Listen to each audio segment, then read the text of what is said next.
What's up guys? Good morning. Balik na naman tayo sa realidad.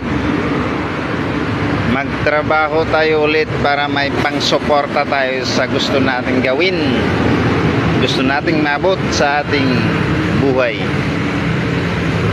Iyan nga, at pang umaga ko ngayon, 7 to 7, 12 hours duty ng isang security guard.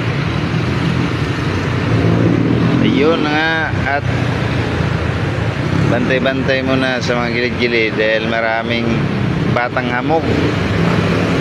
Yung dumaan pa yung aso sa harapan ko.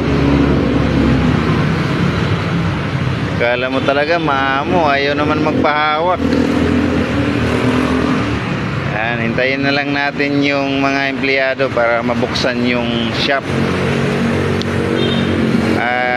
Ito pala ay Motorcycle City, located in Las Piñas, Talon 1, malapit sa South Mall, SM South Mall.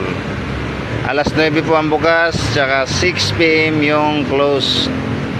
Salamat guys.